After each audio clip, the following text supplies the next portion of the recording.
Hey, what up, fellas? Today we got one of those beautiful winter days. It's warming up big time. We've got some super clear water in the bays right now. We're gonna be hitting up several different spots on the mini boat today, and with this clear water, we're gonna be taking some shots of these spots, and we're gonna see what we can learn about the spots themselves. There's the boat. There is the big boat. I'm hoping where we're going to is gonna be as clear as it is here. If it is, I think we're gonna learn a lot about these spots, and you know what? We're still trying to catch fish. We're definitely gonna catch some fish along the way too.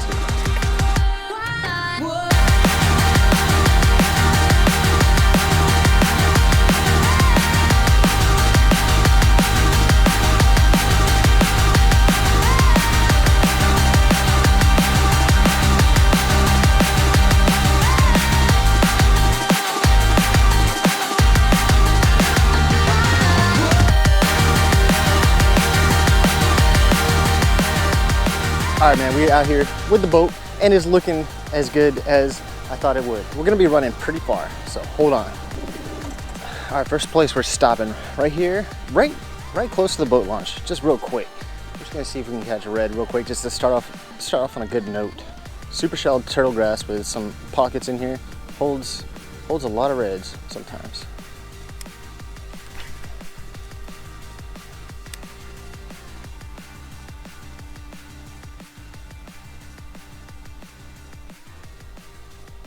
I don't know.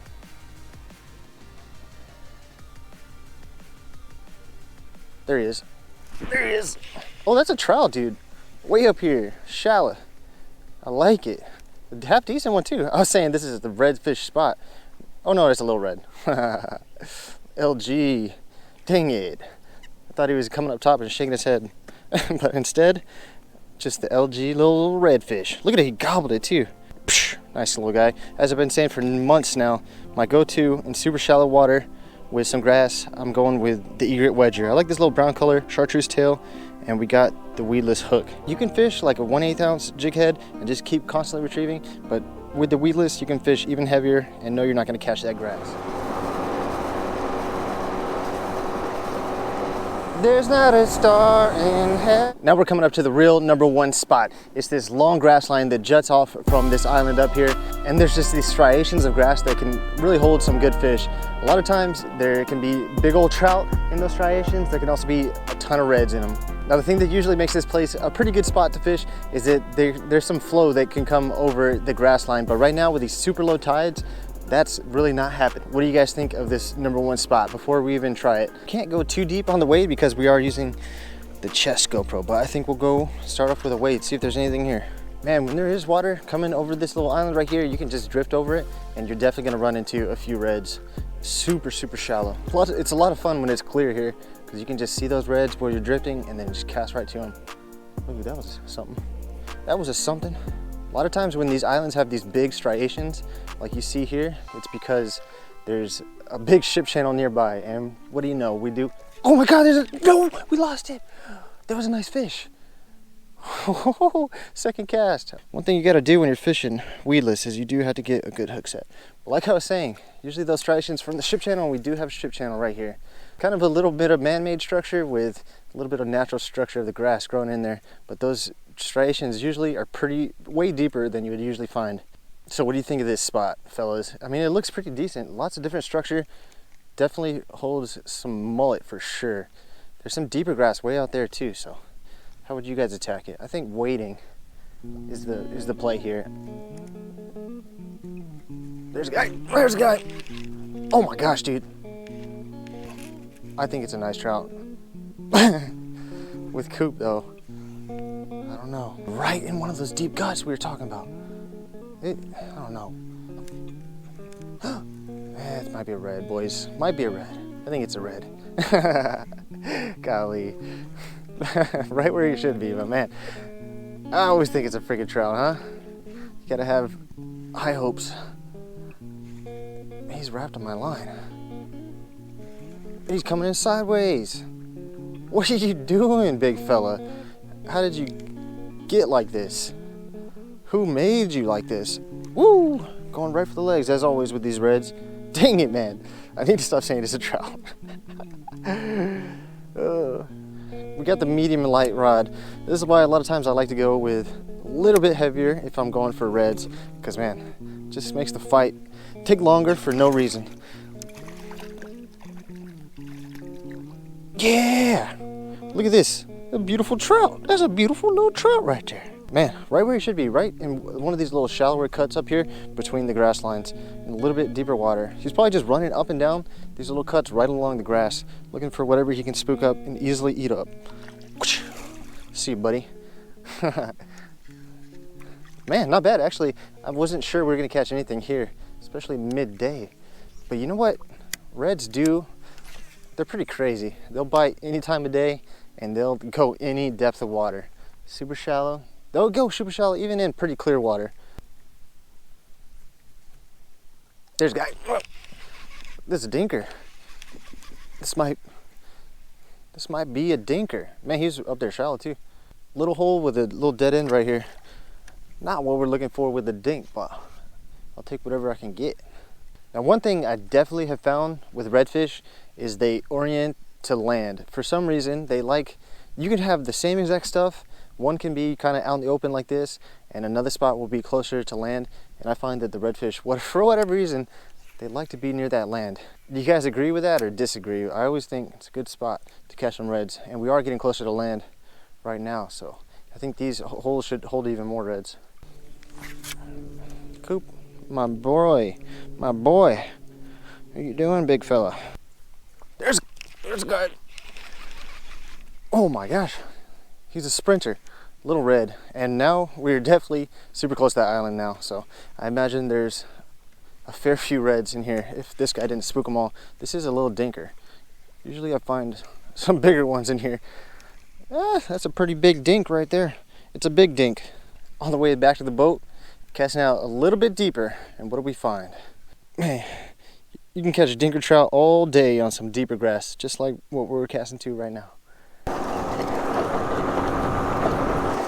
Spot number 2 coming up right here. It's a shoreline. As you can see, we got some land back there, and just off of it, it's just a shallow decline into some deeper water. I had been here before and caught some nice trout, but the water wasn't clear.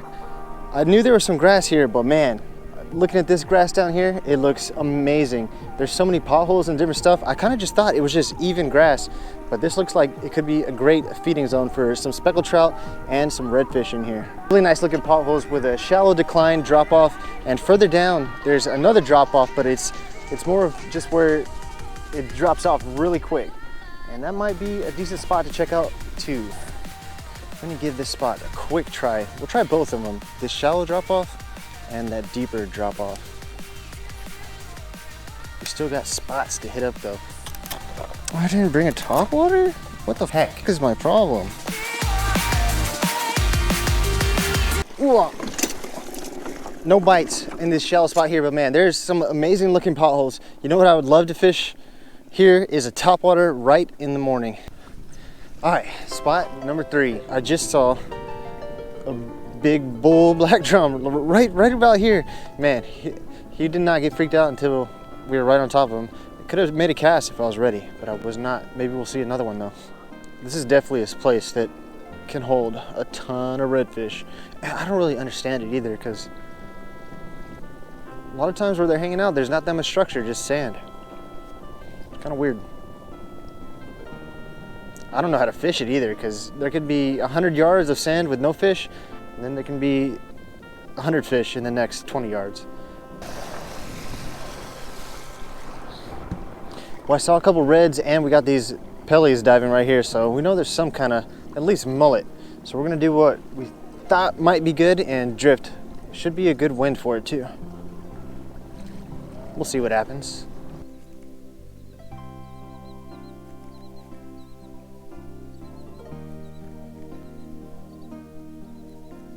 There he is, he's back. Well, he's not back, it's a different fish. But we're gonna set the hook in that guy for sure. It was a pretty bad hook set too, I'm not gonna lie though. Man, a little bit bigger guy. It's super shallow in here, man. It's just, I'm telling you, like, there's not that much. There's a little bit of grass, but for the most part it seems like sand. But there's a lot of bait on it. And these reds are just cruising it. This is a pretty nice one, I think. Look, there's another one. Oh my God, it's cool. Huh. right where we caught this guy. Not that big. Definite keeper right there. Eating up the wedger. Boom. I think we should have more ahead of us too. Looks like waiting was the play, or looks like drifting was the play here. Play here is we're just watching where these mullet are jumping and casting right to them as quick as possible. We just saw one jump right there. We'll see if it's Reg that spooked him up, because last 2 bites I casted right. Yo, what do you know, dude? I casted right where a mullet jumped. This is a little guy, but we'll take him. That's a tournament redfish right there.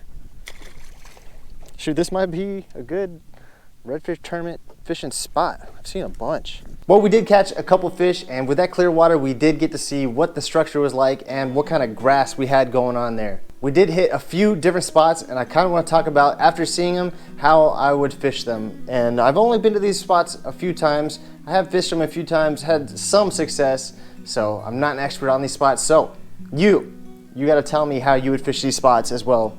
All right, spot number 1 right here. Check it out. I think this spot, it's a super unique looking spot, right? This little grass line, like I said, just juts out into the middle of this bay. This side we got a big bay, on the other side we have a smaller bay, but right here in the middle we got a bunch of grass. And I think this spot is going to be very dependent on tide and also wind as well. Now this part right here is totally dependent on the tide. If it's super low tide, it's going to be exposed to air, and if not, there's going to be some water over this. And like I said, it's really good when the water is moving in this direction or in this direction over this and right across these striations of grass I was talking about. You can see this part right here is pretty similar to this part right here, but they are kind of different. This part seems to have some deeper guts and some bigger striations, and I think that will hold your bigger fish. It's going to hold some redfish. It's going to attract even some big black drum as well. So if this was going to be one of my prime spots of the day, I would come anchor up and get out and wade this. Man, this looks like it could be really killer for some topwater in the morning. I've never fished this spot in the morning when it might be the prime time to fish it. Usually I fish it in the afternoon, and sometimes I do have some luck of some pretty nice trout in this area, definitely redfish in this area. When you get further down over here, there's a ton of trout all in this area, but they do seem to be all around 15 inches, so you can grind out some keepers over here. And like I said, I've only fished this spot maybe 4 or 5 times, so I'm just going off of that and what we saw today. And up here there still is some grass right here along this island, so that's another good spot to find some redfish.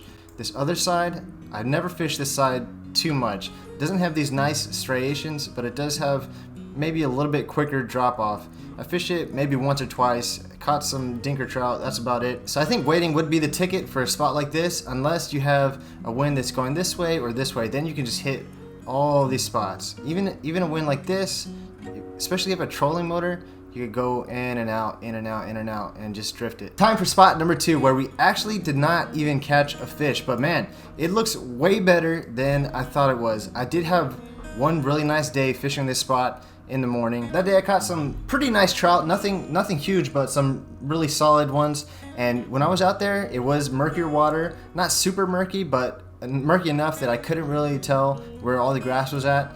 And I thought it was gonna be all like this, even grass, not too many potholes or anything, but it's more like this, where there is potholes. Again, man, whenever I'm seeing potholes like this and a little bit clear water in the morning, I'm thinking topwater, man. It's just so fun to throw. And you can see it, there is this drop off too, so you can fish in shallower. If you don't find them there, you head out a little bit deeper. And finally, we have spot number 3. This is a little bit of a more foreign spot to me. First of all, because it is further away. I usually cannot get to this spot unless it's a really nice day, but also because there's not a really too much super nice looking grass.